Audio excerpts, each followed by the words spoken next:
Good evening, whoever you are, wherever you are, whatever you might be doing. We wish to welcome you to the Silverlight Show. The silverlight shines to illuminate that which lies hidden in darkness. For those of you tuning in today, we welcome you in.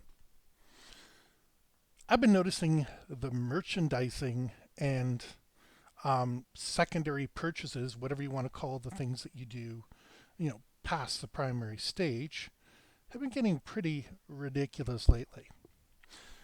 Let me state, I have no problem with a programmer, a company, whatever it is, trying to maximize their revenue.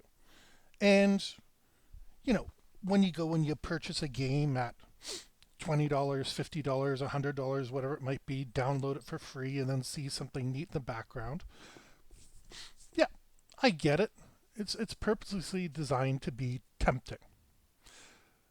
But I'm thinking more on the physical scale. I'm going to cover both in this particular episode.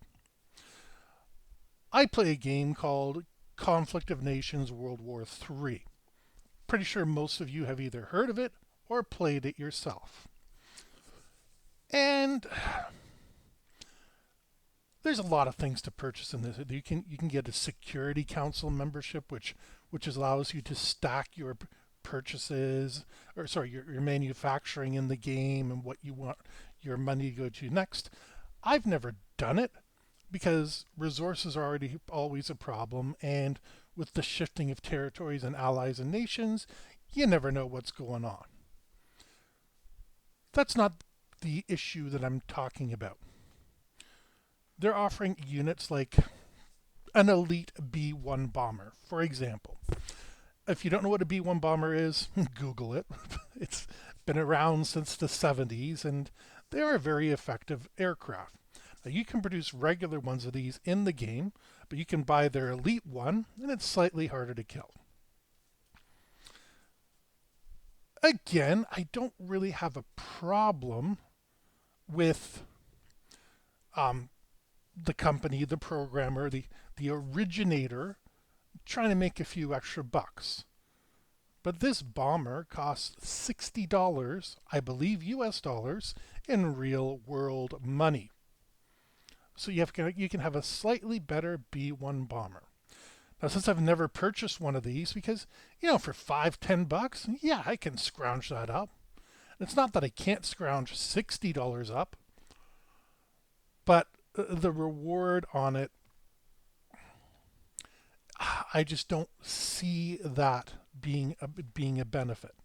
Like I said, $5-10 here and there, heck yeah, I'm going to purchase it. But $60, and then I don't know, but the structure of the game is you start off with weaker units, and you build them and upgrade them, and then they get better. So obviously this would be the best B1 in the game. You're trying to make money, and it's completely voluntary. Don't have a problem with it. There's also another game that I recently purchased and my family enjoyed. It's called Doomlings. It's an interesting idea where you're trying to evolve your species on a planet that is doomed, hence Doomlings. By the way, I'm not advertising these games, and if I am and you decide to check them out, God bless them, I don't care. I don't get sponsorships because people don't listen to me in that degree of quality. So this is me being honest, shooting from the heart. Now, Doomlings is a fun game. There's all sorts of different effects. If you read the rules once, you should be able to change the game, make it longer, shorter, however you want to play it, because families have different attention span. Groups of friends may want a quick game, a longer game. There's all sorts of possibilities to it. No, no problem. I spent $90 rounded up, about taxes and everything, on the deluxe game. Gets a game board out there and everything, so that way, when I put it out, people know what's happening. It's more intuitive. Oh, you're going to draw from the draw pile. Oh, you're going to flip over the event card. And I'm purposely misnaming these things to avoid any copyright infringement. It's all in all a good concept. Now, you can buy more packs and get more results. But from what I read, there's a lot of duplication in them. Still, the art is pretty cute. You develop your creature to have the saber-toothed tiger fangs, for example, and they'll have a cute little looking saber-toothed tiger there. Okay, that's good. Maybe you want more of those cute things. And there's expansions, and so you can get the dinosaurs, because we know everybody loves dinosaurs. Where it falls into that weird category is they're selling plushies. Yep, that's right. Plushies. And while these things may be cute, unless you have a very young person who's trying to, how am I going to say this, who you're trying to impress with the game, well, I guess it's going to be like Roblox. Roblox is fairly popular, although it would be a lot harder to merchandise that because it's basically Lego. Lego Roblox, hey, if this thing doesn't exist, it makes too much sense for you guys not to produce it. And since I mentioned Roblox, Roblox does extremely well, and it's essentially free to play game. There is merch for Roblox because there's merch for everything. I mean, there's a place you can go on, design your t-shirt, and it's custom printed. Just like on Amazon, if somebody orders one book, they're going to print that one book because they've got the template stored away. They shove it in there, and that's all they need to go. It prints that one up, they slap the package on it, off it goes. But even channels on YouTube, which are fairly popular ones, are coming up with merch because it's a great idea and it's voluntary. Now, I'm going to pick on Viva La Dirt League, mostly because I greatly enjoy everything they have. But at the same token, well, let me explain the actual revenue model of YouTube to you. You know the advertisement that you see at the beginning of a video? That money goes to the author, the owner of the channel. All the other advertisements you see inside of it, yeah, the programmer does not get any revenue from you from that. That all goes to YouTube. And everybody's trying to make more merchandise. Now,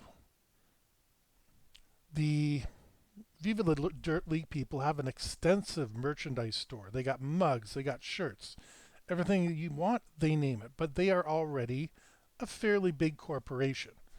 They put a lot of what they do into what they do. They don't cheap out. They get involved for all the props they have. If it's not custom made, it's something that's been recycled. They're really talented in what they do. But the same token, they're not making anywhere near what you think they are. And there's more than one of them. There's 5 or 6 of them that are signed on, and they have to split the profits.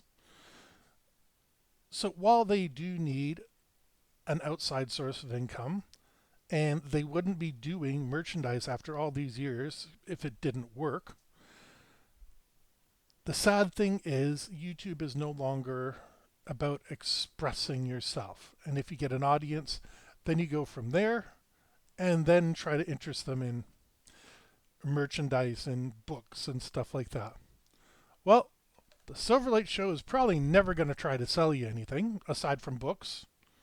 And that's because I have a vested interest in selling my own books. Far more than monetary gain. But it's just exhausting to go through all that. But you could see the connection. I'm a writer, so it'd be logical for me to want to sell my books. Viva La Dirt League, they're the nerdy types. So for them having mugs and t-shirts, that's exactly what people are looking for. Doomlings selling plushies, yeah, your designs are cute. But plushies, I don't know how to rate that on a scale of what, like, you're going to get young people that fall in love with a particular card. You're going to get some college people that decide that's going to be the way they want to furnish their dorm. And then Conflict of Nations. Obviously, they can't ship you a B1. But who are you displaying it to? Look at this, I got all these elite things. Yeah, but you just started a game and you can't get access to them. That's why I haven't purchased them. But we keep finding these ways to side market our projects. There's there's less incentive in the modern market for coming up with original material. And that's just the way it is. We've got, as a group of media producers, and I include all of us in that same group because whether you're a video game designer, a YouTube person, or a board game person, we're producing media. We do need to broaden our revenue streams because we'll never be happy with the one that we have. I accept that. But I would also say, and you need to make sure that your core product is solid enough that you can afford to branch out. If I was selling Silverlight t-shirts, how many people do you think are going to buy them? One, two, four, 10? I don't know. But I always assume the worst when it comes to merchandise sales. It's probably why I was such a good salesman back in my day, is I assumed that I was going to get very few leads when in fact I was always near the top.